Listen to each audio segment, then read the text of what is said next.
Avant d'ouvrir la parole de Dieu, nous allons nous courber pour parler de Proverbes chapitre 4. Père du ciel, merci. Merci pour la grâce, comme mon frère l'a dit tantôt, pour la grâce que tu nous donnes dans ce pays de pouvoir se réunir ensemble et librement pour écouter ta parole, pour lire ta parole. Merci d'avoir ta parole aujourd'hui dans nos langues. À un certain moment, il s'était réservé à une élite de lire, mais maintenant, tu as permis à chacun de nous de pouvoir lire et écouter ta parole. Merci pour ta grâce dans nos vies, pour ton Esprit Saint. Ce matin, Seigneur, accorde-nous, Seigneur, la hardiesse, l'amour et beaucoup de compassion aussi pour pouvoir transmettre cette parole afin que le cœur de ton peuple soit édifié. C'est au nom de Jésus que je te prie. Amen. Est-ce que j'ai mis... Avez-vous... Je n'ai pas l'instrument qu'on m'a donné pour... Je ne sais pas si je l'ai laissé en arrière, probablement. Bon, amène-le-moi, Francesca, s'il te plaît. Ce matin, on va parler de Proverbes chapitre 4, à cœur ouvert. Les 3 dimanches derniers, nos frères Jean-Élie et Pierre nous avaient apporté, une prédication thématique dans le livre des Proverbes. C'est-à-dire, ils ont choisi un thème et ils ont commencé à traverser tout le livre des Proverbes pour montrer comment c'était dit. J'ai demandé à lire tout le chapitre 4 pour que nous puissions avoir le big picture, la grande perspective du chapitre, parce que le chapitre 4, dans son ensemble, forme un ensemble cohérent. Le chapitre 4 est un peu suivi, contrairement à d'autres chapitres du livre des Proverbes. Et le chapitre 4 répond à une question fondamentale. Quelle est la motivation de notre cœur? Qu'est-ce qu'il y en a dans votre cœur? Le cœur, en fait, on sait, le cœur constitue le centre du commandement de l'âme. C'est un lieu naturellement vulnérable à cause du péché. C'est dans ce contexte que le prophète Jérémie pose aussi une question. Il dit, le cœur est tortueux par-dessus tout, il est méchant. Qui peut le connaître? On va rester dans le chapitre 4 du livre des Proverbes.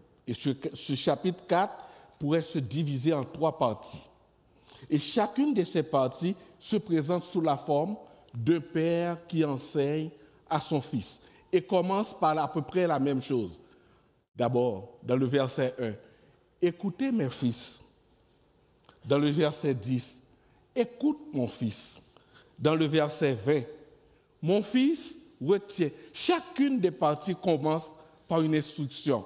C'est pour cela j'ai décidé de diviser le texte en 3 parties. D'abord, dans la première partie, garde la sagesse dans ton cœur. Les versets 1 à 9. Deuxième partie, suis la voie de la sagesse et non celle de la folie. Les versets 10 à 19. Et finalement, on va parler de garde ton cœur plus que toute autre chose. Les versets 20 à 27. Allons voir la première partie, garde la sagesse dans ton cœur. Normalement, la première partie du texte souligne l'importance d'instruire la voie de la sagesse dans la cellule familiale. Salomon insiste d'abord sur le rôle fondamental d'un père ou bien du père dans l'instruction. D'abord, Salomon va dire que ce que moi je vous enseigne, je l'ai reçu aussi de mon père. Mon père m'a enseigné et je vous enseigne ce que mon père m'a enseigné. Mes frères et sœurs, la maison, c'est le premier lieu d'apprentissage. La maison, notre maison, c'est le premier lieu d'apprentissage. C'est à vous, parents, que revient c'est à vous, parents, que revient d'abord l'éducation de vos enfants. Ce n'est pas à l'Église, ce n'est pas à la société, ce n'est pas à l'école, mais c'est à vous, parents. Et d'abord, et j'aimerais aller même plus loin comme le texte le dit, vous, pères, vous avez un rôle à jouer. D'ailleurs, regardez dans le texte, le père utilise des termes récurrents pour attirer l'attention du fils. Garde, d'abord, que ton cœur retienne. Garde, acquiert 2 fois dans le texte 5, dans le verset 5. Acquiert 2 fois dans le verset 7. Ne sois pas oublieux, ne dévie pas, ne l'abandonne pas, aime-la, exalte-la. C'est tous des termes qui reviennent dans le texte. Et à chaque double appel d'acquérir la sagesse, Salomon nous donne les bénédictions qui rattachent à ça. Dans le verset 6, il nous dit, dans le verset 6, elle te gardera et te protégera. Dans le verset 8, il nous dit, elle t'élèvera et fera ta gloire. Donc, l'auteur nous exhorte avec force à rechercher la sagesse.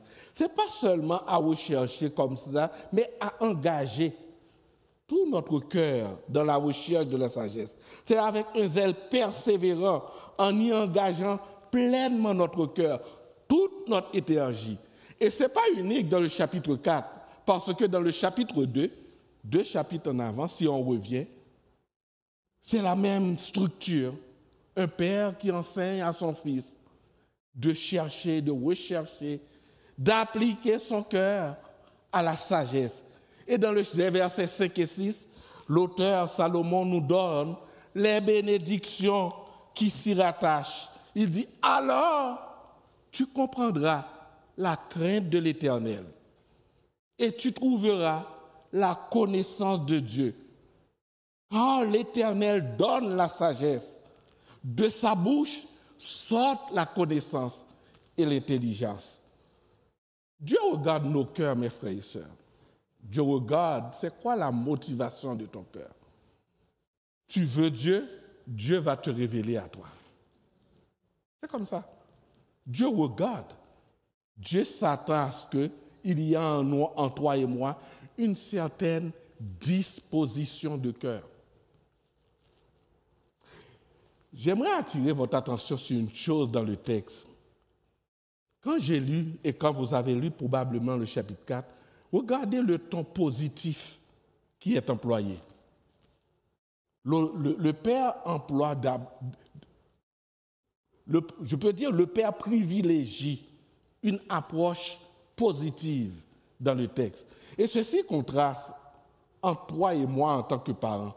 Parfois, quand nous donnons des instructions à nos enfants, nous préférons adopter une discipline excessive. Je ne parle pas de discipline seulement, je parle d'une discipline excessive, ou bien on utilise parfois un ton négatif, ou bien un ton menaçant. L'apôtre Paul exhorte les parents chrétiens à Éphèse, les Éphésiens. L'apôtre Paul leur dit dans le verset 4, « Vous, pères, n'irritez pas vos enfants. Élevez-les en les corrigeant et en les instruisant selon le Seigneur. » Comment pouvons-nous irriter nos enfants? Dans un article que j'ai trouvé, cet article a été publié en décembre 2022 dans la revue Sola. Il y a un médecin chrétien qui s'appelle Pedro Chung. Pedro a mis en lumière plusieurs comportements parentaux susceptibles de susciter colère et frustration chez les enfants. Et bien que toi et moi, souvent, quand on adopte ce genre de comportement, c'est de manière involontaire, mais ces attitudes peuvent compromettre le développement émotionnel et spirituel de l'enfant. Il y en a 10, mais j'ai gardé seulement 4. D'abord, il y en a négligé de passer du temps de qualité avec les enfants. Votre responsabilité en tant que parent, Dieu nous appelle à consacrer des moments significatifs à nos enfants.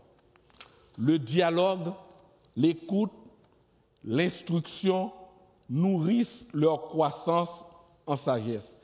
Hier, dans notre réunion de prière, j'ai répondu à la question de Laurie qui m'a dit « Papa, mais comment se fait-il que tu as passé du catholicisme au protestantisme? Comment as-tu passé de la religion catholique ?» J'étais bien impliqué et j'ai expliqué à mes enfants que j'étais enfant de cœur à l'école, au petit séminaire au collège Saint-Martial.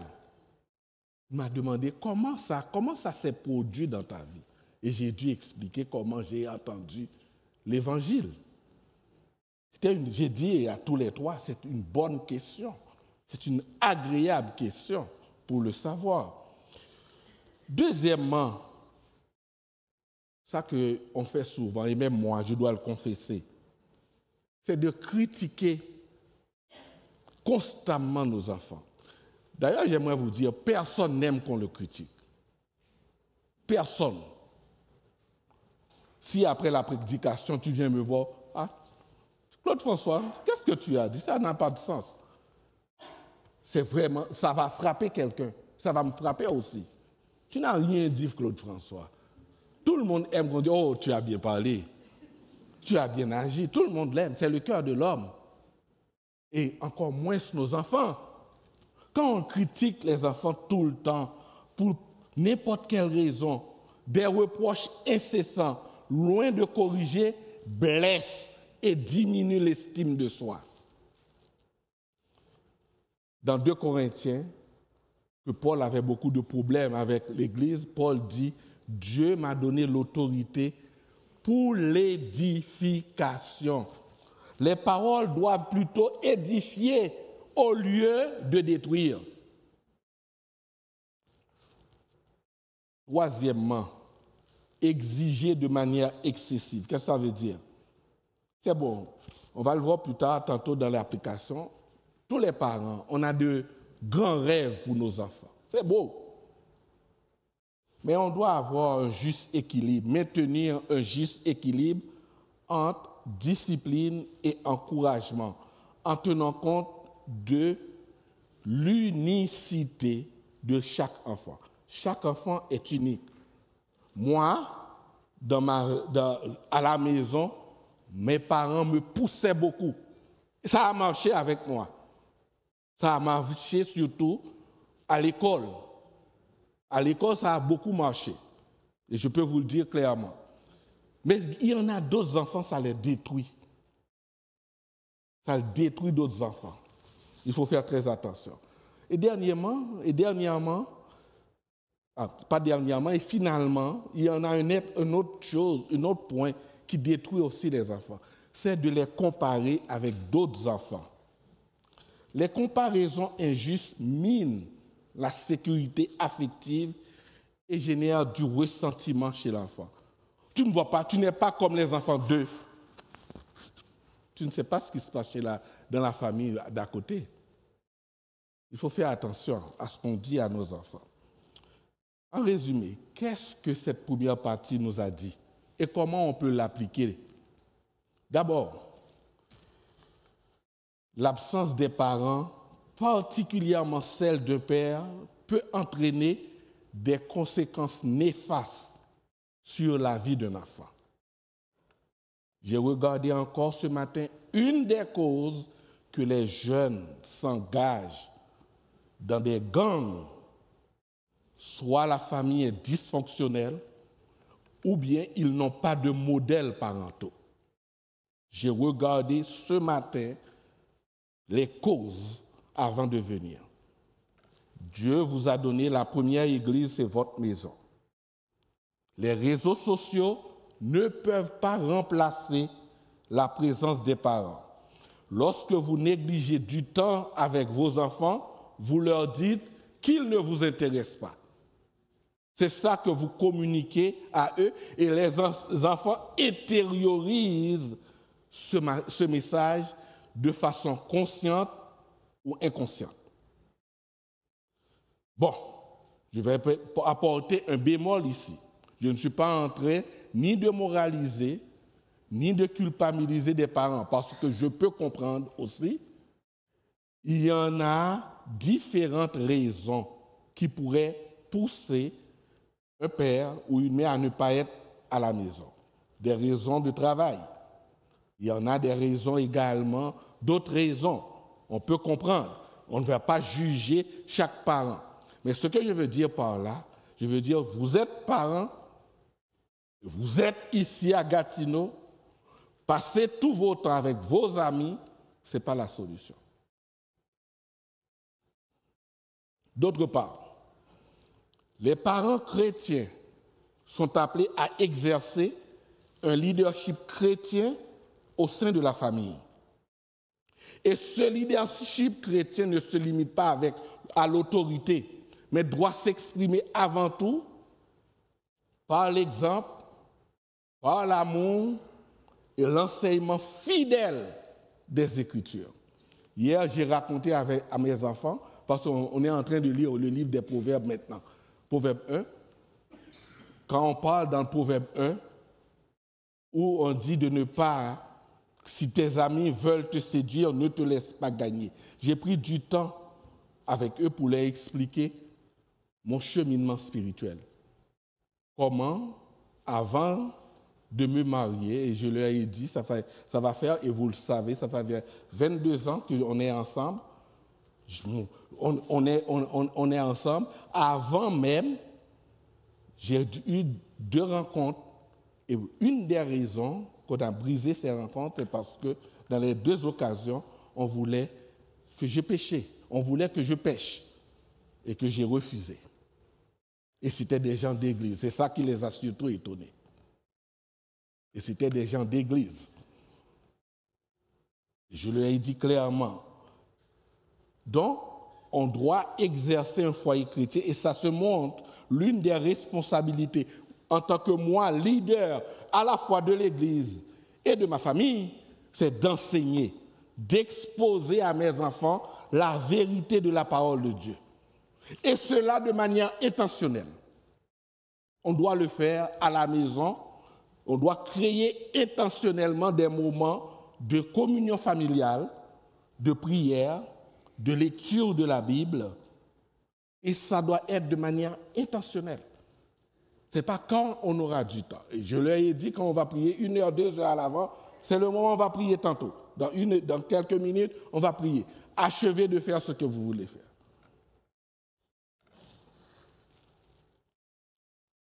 Troisièmement, c'est louable pour des parents d'avoir des idées, de bonnes idées, de bons rêves pour vos enfants, c'est louable.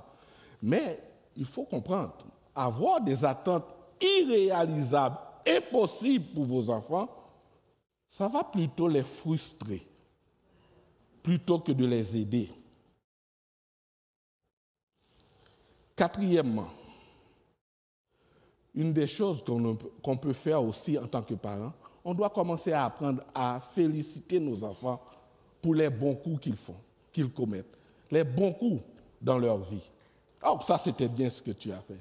J'ai bien aimé ta réponse. Un enfant, vous savez comment bataille dure à l'école pour réussir, mais qui a eu finalement 60% pour avoir son diplôme secondaire, au lieu de regarder, de mettre beaucoup l'accent, ah, tu n'es rien, toi, 60% à ton âge, j'ai eu 80%. Mais au moins, il a eu son diplôme secondaire. Commencez par féliciter du fait qu'il a obtenu son diplôme secondaire plutôt que de le féliciter. Au lieu de regarder l'arbre, regardez toute la forêt. Ça va être beaucoup plus rapide. Passons au second point, pour aller un petit peu plus rapide. Le second point, c'est de suivre la voie de la sagesse et non celle de la folie. Dans cette deuxième partie qui commence avec les versets 10 à 19, maintenant le Père va employer des métaphores de chemin, de voie, de route, et ces métaphores soulignent le comportement à choisir. Soit devenir sage, c'est ça le comportement, soit devenir sage ou bien insensé ou fou. Et 4 versets. Regardez la structure. La structure est limpide et intentionnelle. 4 versets, les versets 10 à 13, esquissent la voie de la droiture. Les versets 14 à 17 démontrent, exposent la voie des méchants.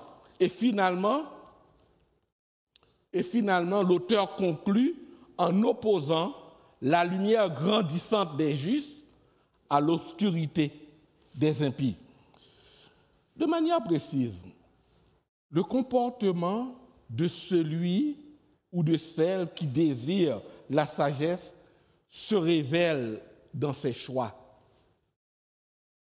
Il ou elle va choisir ce qui est bon, ce qui est juste, ce qui est légal, ce qui est droit, en ayant toujours à l'esprit la crainte de l'Éternel. C'est pourquoi que le Père met en évidence la lumière, la beauté du chemin droit en opposition au danger qui guette ceux qui s'en écartent. J'aimerais vous rappeler, la personne sage use du discernement. La personne sage va user du discernement. Et c'est quel endroit qu'il va choisir, quel endroit qu'elle peut s'en aller, où je peux m'en aller, où je ne peux pas m'en aller. La personne qui veut la sagesse va utiliser son bon jugement. Et le Père enjoint son Fils de ne pas se mettre dans des situations compromettantes. D'ailleurs, on voit, regardez les avertissements. Encore, ça se répète. N'entre pas, ne t'avance pas, évite-la, n'y passe point, détourne-toi, passe outre. Ça se répète, ça se répète. C'est comme on répète la musique à la fin pour que l'enfant puisse l'apprendre. Il y a une maxime qui dit, si tu ne veux pas goûter aux fruits du diable, n'entre pas dans son jardin.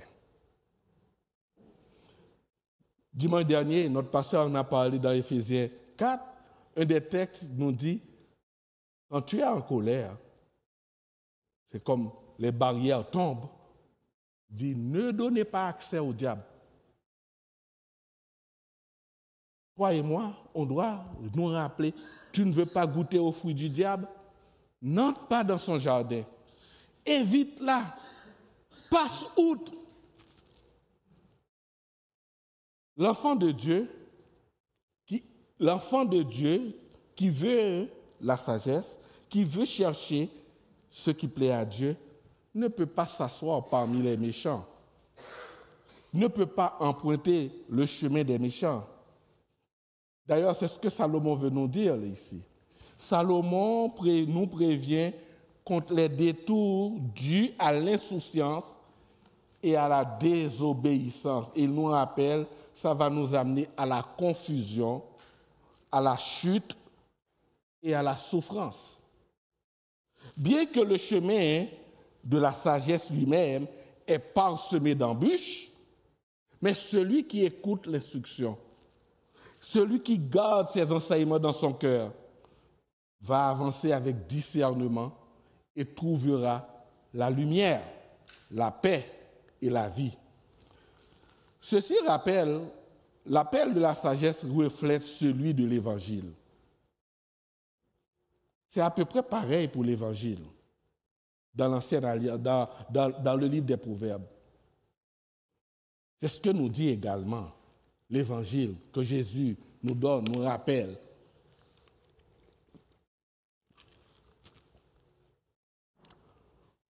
Une chose qui est importante et qu'on va parler dans l'application, le chemin de la droiture, mes frères et sœurs, ne peut être parcouru qu'à travers la grâce de Dieu. C'est tout ce que je vous dis maintenant.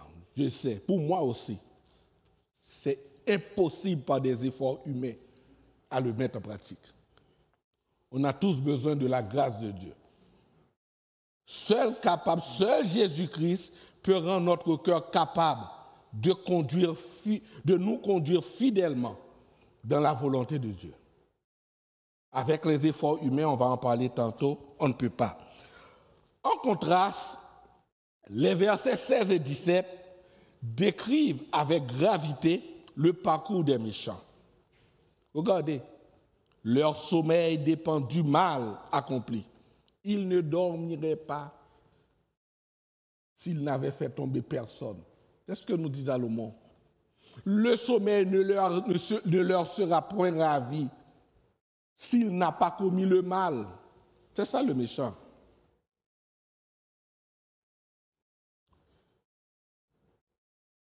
La subsistance des méchants repose sur la méchanceté et la violence.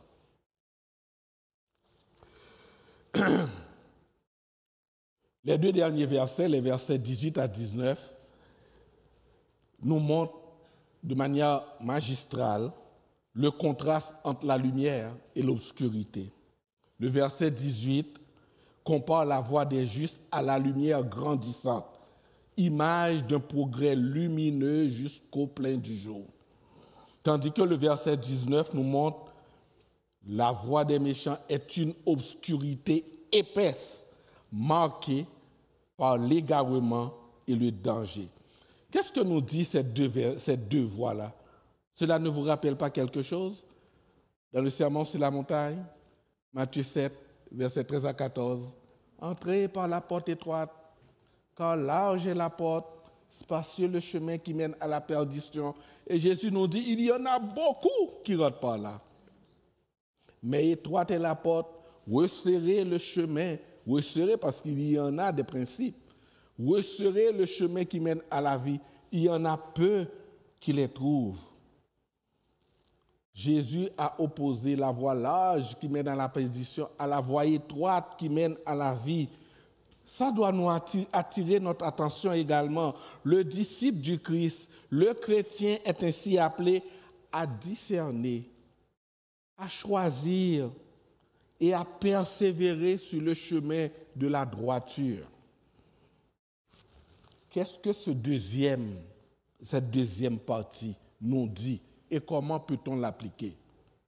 D'abord, j'aimerais rappeler, c'est la grâce de Dieu qui peut faire des choses dans nos vies. Dans les années 80, 86-87, la première fois que j'ai entendu la parole de Dieu, ça m'a frappé. On a fait un appel de venir en avant pour accepter Jésus. Avec mes frères, on est tous allés, on a prié pour nous autres. Je n'ai jamais oublié. Le gars m'a donné une liste d'interdits. Sérieusement, j'exagère pas. Tu ne peux plus jouer au soccer avec tes amis. Je jouais au soccer. Je jouais au soccer. Tu ne peux plus jouer au soccer avec tes amis. Je jouais au basketball. Tu ne peux plus jouer au basketball avec tes amis. J'ai même... Ça, c'était beaucoup plus terrible encore. Il y a même un gars qui nous a dit, tu ne peux même pas écouter les nouvelles à la radio. Tu ne peux plus écouter les nouvelles à la radio. Pour les femmes, même, la liste était beaucoup plus longue. Pas de bijoux, pas de stress, pas de pantalon. C'est ça qui nous montre qu'on est chrétien. Ça, c'est du légalisme. Ça, c'est du légalisme chrétien. Et j'étais tellement étonné quand on me dit, j'ai dit, oh, mais on a une radio évangélique, ça fait des années, Radio Lumière. C'est les centaines baptistes ça fait des années qu'ils l'ont eu en Haïti. depuis les années 50, l'Église baptiste du Sud, j'ai dit, oh, tu me dis de ne même pas écouter les nouvelles, mais Radio Lumière donne des nouvelles. Quand Radio Lumière donne des nouvelles, tu fermes la radio. J'exagère pas, hein. C'est parce qu'il nous fait des chrétiens. Et je ne suis pas en train ce matin de prendre un ton légaliste. Moi, ce que je vous dis, et vous m'entendez souvent parler de ça, la grâce de Dieu. Priez pour que le Seigneur, priez, chacun de nous, on doit prier pour que Dieu nous accorde sa grâce pour dire non quand il faut dire non, pour dire oui. Hier, c'est ce que j'ai dit à mes enfants dans Proverbe 1. J'ai dit, parfois c'est difficile, je peux comprendre, parce que j'avais aussi votre âge, et aussi moi, je suis dans la même situation que vous. Mais on a tous besoin de la grâce de Dieu pour changer nos cœurs. Seule la grâce de Dieu. Et mes frères, j'aimerais vous mettre l'accent dessus ici. Tite 2, verset 11, nous dit, la grâce de Dieu, source de salut pour tous les hommes, a été manifestée. Et qu'est-ce que la grâce? Quand la grâce touche le cœur, qu'est-ce qu'elle fait? Elle fait nous faire dormir? Non. Le texte nous dit, elle nous enseigne à renoncer à l'impiété, au désir de ce monde et à vivre dans le siècle présent d'une manière sensée, juste et pieuse. C'est la grâce de Dieu qui touche nos cœurs pour que j'arrête de mentir. C'est la grâce de Dieu qui touche mon cœur pour que j'arrête de commettre de mauvaises actions. Entre-temps, jouer au soccer n'est pas une mauvaise action. Jouer au basketball n'est pas mauvaise. Et avoir des amis non chrétiens n'est pas nécessairement mauvais. Ce n'est pas nécessairement mauvais. Tout dépend de ton comportement et donc de ton cœur. C'est là que je veux venir. C'est comment toi tu te conduis, comment toi tu penses, comment toi tu agis envers tes amis. Ce n'est pas mauvais. On n'est pas ici pour vous enseigner une code de conduite, une liste de choses à faire ou à ne pas faire. Moi, mon désir, c'est que vous, tous, y compris moi, nous allons à la croix du Christ. Et le Christ nous change et nous donne la manière de vivre. C'est Jésus qui peut changer les mauvais comportements, ce n'est pas moi. Cependant, nous ne pouvons pas être sauvés malgré nous. On n'est pas sauvés malgré soi. Dieu nous met devant des choix. Et il nous rappelle que nos choix ont des conséquences. Nos choix entraînent des conséquences.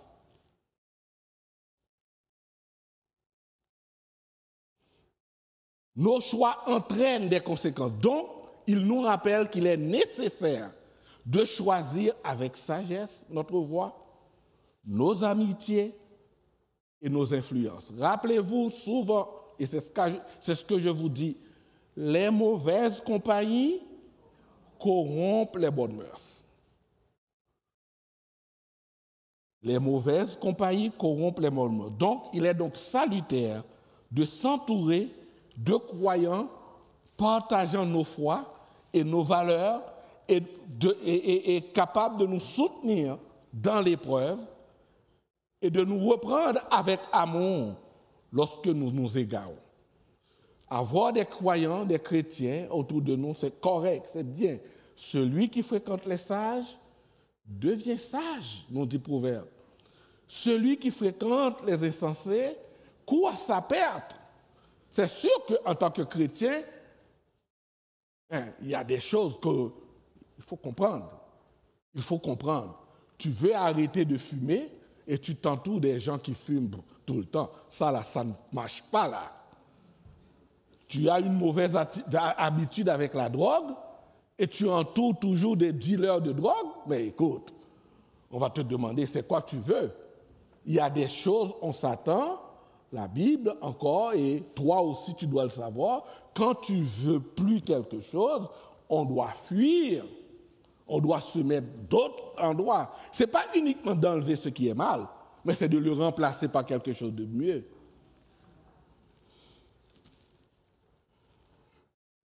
Donc, cela devient important de rompre avec les gens et les éléments qui nous détournent de Dieu. J'aimerais aussi souligner par rapport aux réseaux sociaux, les réseaux sociaux sont une épée à double tranchant. Il y a de bonnes choses, comme il y en a de mauvaises choses aussi. Donc, vous devez user de votre discernement. Usez de votre discernement.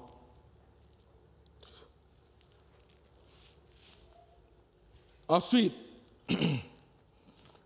moi, j'ai déjà demandé ça aux anciens. J'attends pour le faire. Un moment les dimanches, et c'est pour cela que je veux qu'on diminue les annonces, pour qu'on ait un moment de lecture publique de la parole de Dieu. Pas d'études. Lecture, tous les dimanches, 52 dimanches, on lit la Bible en église. Toute la Bible, durant l'année. J'ai déjà demandé ça et j'attends de voir comment on pourrait le faire. 52 dimanches, on lit, on n'explique pas, on lit, on expose les gens à la parole de Dieu. Comme Paul avait dit à Timothée, jusqu'à ce que je vienne, applique-toi. Dans nos Bibles, c'est dit lecture, mais c'est lecture publique de la parole de Dieu. C'est ça qu'on doit, en tant que chrétien, mettre l'accent sur la lecture de la Bible, la prière, et aussi nos frères et sœurs plus expérimentés peuvent aussi nous guider dans des situations délicates. Passons au troisième point pour terminer. Garde ton cœur plus que toute autre chose. Sur le plan biologique, le cœur est l'un des organes vitaux de l'être humain. Il fonctionne sans relâche, jour et nuit, propulsant le sang dans tout le corps. Mais selon la Bible, le cœur dépasse sa fonction physiologique. La Bible nous enseigne que le cœur est le siège de la vie intérieure, le centre de la pensée, des émotions, de la volonté et de nos intentions. C'est dans le cœur que se forgent nos relations avec Dieu et avec les autres aussi. Le cœur englobe à la fois notre personnalité et notre volonté. C'est pourquoi Jésus nous dit que c'est du cœur de l'homme que sortent les mauvaises pensées, les prostitutions, les vols, les meurtres, les adultères, les cupidités, la méchanceté, la ruse, le dérèglement, le regard envieux, le blasphème, l'orgueil et la folie. Marc 7, versets 21 à 22. Donc, la Bible nous montre que le cœur de l'homme, dans son état naturel, est enclin au mal, aux mauvaises choses, à la méchanceté. Salomon nous dit garde, il met beaucoup l'accent et l'insistance avec les formules. Garde-les dans ton cœur, garde les instructions dans le fond de ton cœur, garde ton cœur plus que toutes les choses. Cela nous témoigne l'importance vitale de la méditation de la parole de Dieu, de la méditation et de l'intériorisation de la sagesse. La sagesse ne doit pas rester en périphérie de nos vies. Cela ne doit pas rester comme de manière juste, on le dit de manière juste extérieure, mais elle doit habiter dans le centre même de nos vies. Le verset 23 du chapitre 4 est le verset clé du texte. Garde ton cœur plus que toute autre chose, car de lui viennent les sources de la vie. En d'autres termes, les sources de la vie jaillissent d'un cœur où règne Jésus-Christ. D'un cœur où Christ règne. Et n'oubliez pas, Jésus-Christ est la sagesse incarnée de Dieu. Dans Éphésiens chapitre 1, le verset 18, Paul prie pour les Éphésiens. Et Paul dit, sa demande, sa requête dans la prière, c'est que Dieu ouvre les yeux de leur cœur pour que les Éphésiens puissent comprendre la grâce, l'espérance, les bénédictions qui sont attachées à l'appel de Dieu. Et c'est ma prière pour chacun de vous ce matin. C'est que Dieu nous ouvre le cœur, les yeux de notre cœur, pour qu'on puisse comprendre qu'est-ce que ça veut dire l'amour de Dieu pour chacun de nous ici présents. Mais l'auteur, Salomon, ne reste pas uniquement dans le cœur. Il fait un lien avec plusieurs autres organes qui se rattachent aussi avec le cœur. D'abord, il va commencer par l'oreille. L'oreille représente l'écoute active. Dans le verset 20, le Fils est appelé à ne pas être des auditeurs oublieux, mais à être des pratiquants fidèles. Jacques 1, verset 23. Celui qui écoute et qui oublie ressemble à quelqu'un qui a regardé son visage dans un miroir et qui, après s'être regardé, s'en va et oublie aussitôt comment il était. Mais celui qui aura plongé ses regards dans la loi de la liberté, la parole de Dieu, l'évangile de Christ, et qui aura persévéré, c'est celui-là qui aura du succès dans ses entreprises. L'oreille symbolise notre capacité à distinguer la vérité de l'erreur, à prendre des décisions éclairées. Ensuite, Salomon passe dans le verset 21 avec les yeux. Garde les instructions comme la prunelle de tes yeux. L'image des yeux dans la Bible est souvent associée à la compréhension spirituelle. Le psaume 119, verset 18. Ouvre mes yeux afin que je comprenne ta loi. Et à l'exercice du jugement, Proverbe 3, verset 7. Ne sois point sage à tes propres yeux. L'auteur Salomon nous parle ici de bien comprendre, de manière spirituelle ce qui est en train d'être dit. Dans le sermon sur la montagne, dans la partie du sermon sur la montagne concernant les biens matériels, Jésus va dire, l'œil est la lampe du corps. Si ton œil est en bon état, tout ton corps sera illuminé. Mais si ton œil est en mauvais état, tout ton corps sera dans les ténèbres. D'après le contexte, Jésus oppose les yeux purs. Et qui sont les yeux purs? Ce sont ceux dont les regards se concentrent sur lui, sur Jésus. Et Jésus oppose ces gens aux yeux mauvais, ceux dont le regard se fixe sur les biens matériels. Il y a une opposition dans la perspective spirituelle. Où est-ce que vous vous placez, vous autres? Toi et moi, où est-ce que nous nous plaçons? Avons-nous les regards fixés sur Christ, sur son salut, sur sa grâce, sur ce qu'il peut faire de nos vies, ou avons-nous les regards fixés sur nos propres désirs, sur nos besoins, sur nous-mêmes, ou bien sur ce qui se passe à travers le monde? L'auteur continue avec la bouche, le verset 24. Dimanche dernier, on a appris, et j'espère que vous tous ici, vous vous rappelez de la prédication de notre pasteur Jean-Élie concernant la bouche, la communication. Il y a un lien, la Bible établit un lien direct entre ce qui est intérieur et ce qui sort de l'extérieur. C'est de l'abondance du cœur que la bouche parle. Je vous invite à réécouter la prédication du dimanche dernier. Et finalement, l'auteur vient avec les pieds, verset 27, pour illustrer la progression menant d'abord de la pensée à l'acte. Après avoir accumulé toutes sortes de frustrations dans nos cœurs, nos yeux deviennent mauvais, nos oreilles, tout ce qu'on entend, on le déforme, Et après, on passe à l'acte. On court au mal.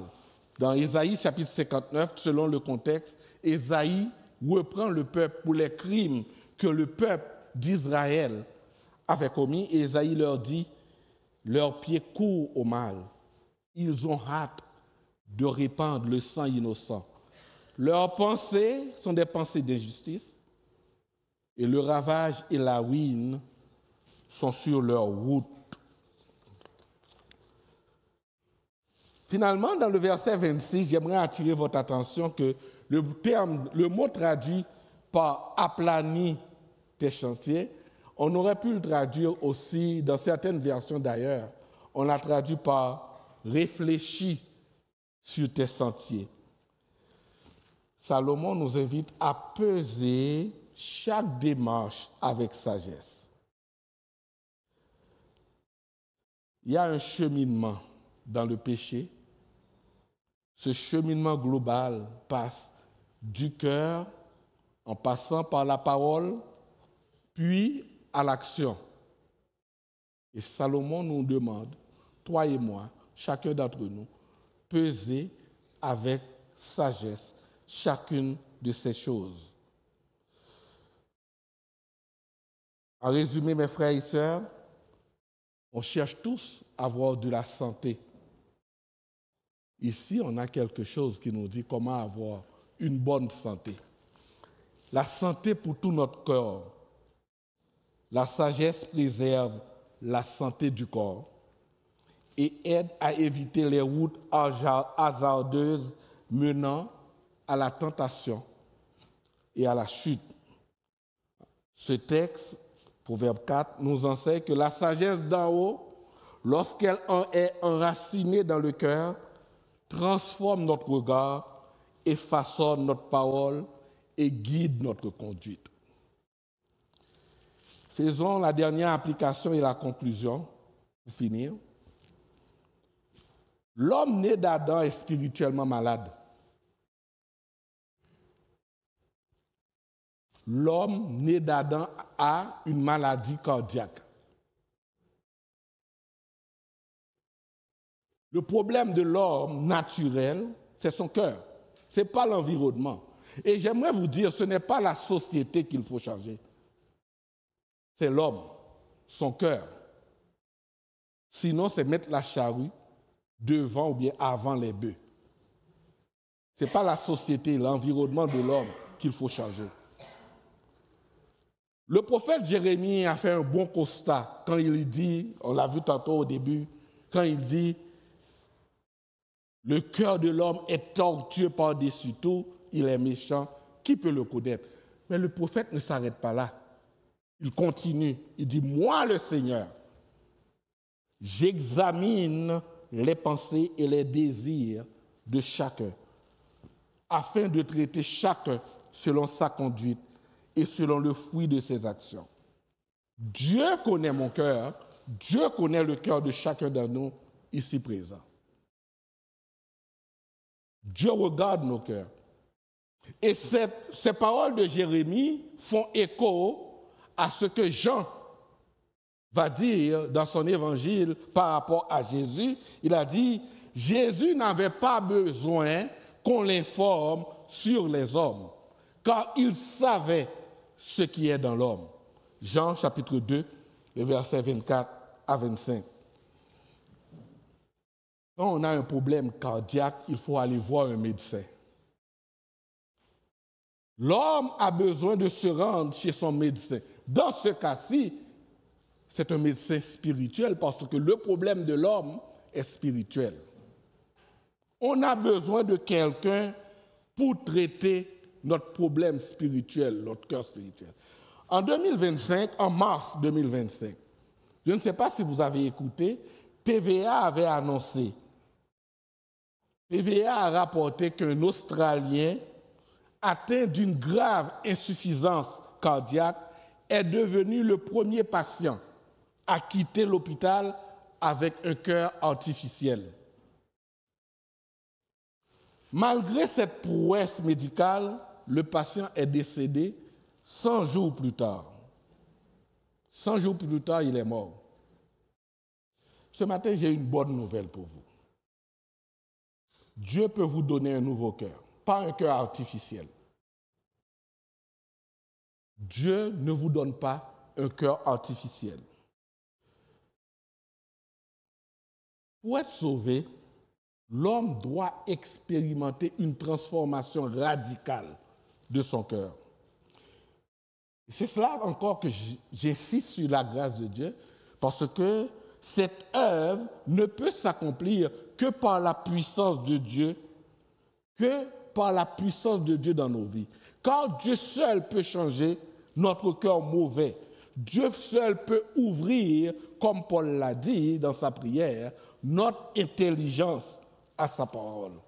Dieu seul peut te rendre, ou bien peut me rendre agréable à ses yeux.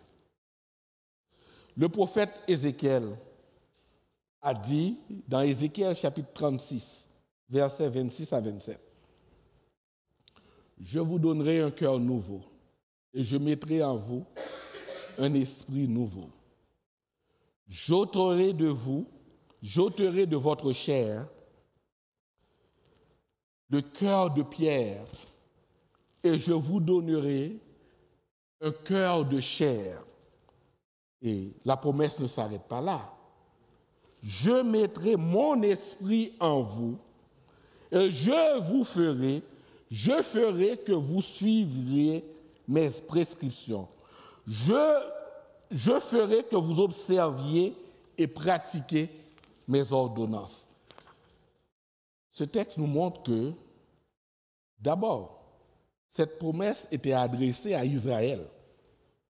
C'était une promesse de restaurer à la fois physiquement et spirituellement Israël, pour lui donner d'abord un cœur nouveau qui est disposé à l'obéissance, et que Dieu a fait la promesse de placer en eux son Esprit Saint pour être en mesure d'accomplir la volonté, parce que lisez l'histoire d'Israël, vous allez voir, c'était toujours un peuple rebelle.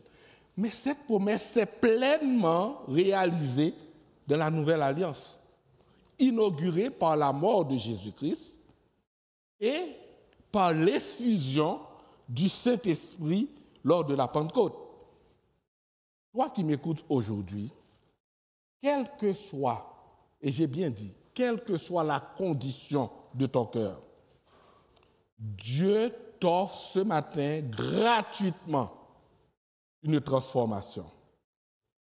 Il te suffit de confesser sincèrement Jésus comme ton Sauveur et Seigneur, en plaçant ta foi dans sa mort à la croix pour tes péchés et dans sa résurrection pour ta justification. Qu'est-ce qui va se produire? Tes péchés seront effacés. Dieu va déposer en toi un cœur nouveau, habité par son esprit, afin que tu peux marcher dans l'obéissance. Pour terminer ma question pour vous, pourquoi se contenter d'un cœur artificiel quand Dieu t'offre un cœur nouveau? Courbons-nous pour la prière. Nous te remercions, Éternel, notre Dieu. Merci pour ta grâce, merci pour tes bontés. Merci d'avoir pris l'initiative de nous sauver. Merci pour cette promesse, pour cette offre, Seigneur. Merci du fait qu'à un certain moment dans ma vie, tu as décidé d'entrer et de me changer, moi, un moqueur, moi qui se moquais de la parole de Dieu elle-même, de Jésus et de toi. Toi, tu as décidé de faire de moi un de tes enfants. Et ça, là, il y a plus de 30 ans. Je te remercie, Père. Seigneur, je te présente tous ceux et toutes celles qui écoutent ce matin. S'il y en a dans la salle, ou bien sur Internet, quelqu'un qui n'a pas encore confessé qui est Jésus dans sa vie, je te demande de toucher son cœur en ce moment, de le pousser à la croix, afin qu'il reconnaisse ton amour et ta grâce. C'est ma prière au nom de Jésus. Amen.